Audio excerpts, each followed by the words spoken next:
Okay, let me quickly fix the PFA Team of the Year for you. Yes, Foden won Player of the Year. That's not a discussion. We all know he was going to get that. That's fine. It's funny how Palmer isn't in the squad though, but he won Young Player of the Year. And I think already that is the first problem. He had an outstanding year. He was actually a contender and a nominee for Player of the Year. And therefore, for me, should be in the squad. How he's not in the squad, I don't know. My biggest problem is Kyle Walker. Just like his shoes, he stands out as the only miss in this team that is really outstanding for me. He had a poor season.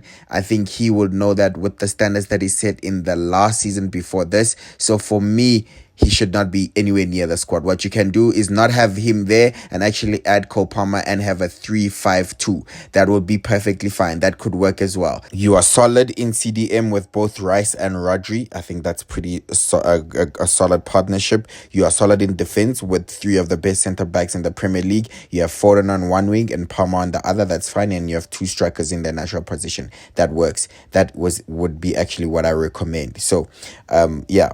Walker should not be in the squad at all. David Raya, you can make a case for as the keeper who won the Golden Glove. It was his first season. He came and became Arsenal's number one, Okay, I don't think we had clearly outstanding keepers last season.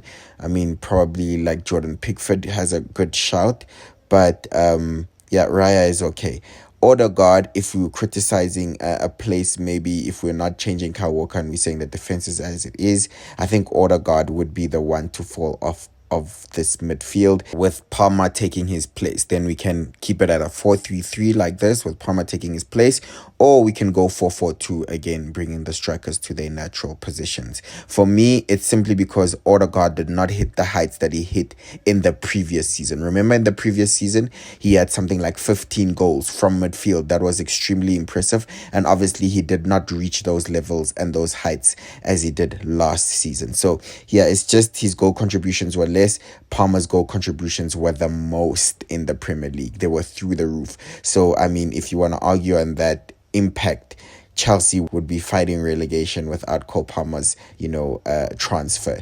And that is huge impact. And I don't think Odegaard influenced games as much as he did in the previous season. So that's my criticism of Odegaard. He did not really give us his best season consecutively, because his best season was the one before this, where he literally hit something like 15 goals and like 6 assists or something. So yeah, that's my amendments or the changes that I would make to the PFA team of the season.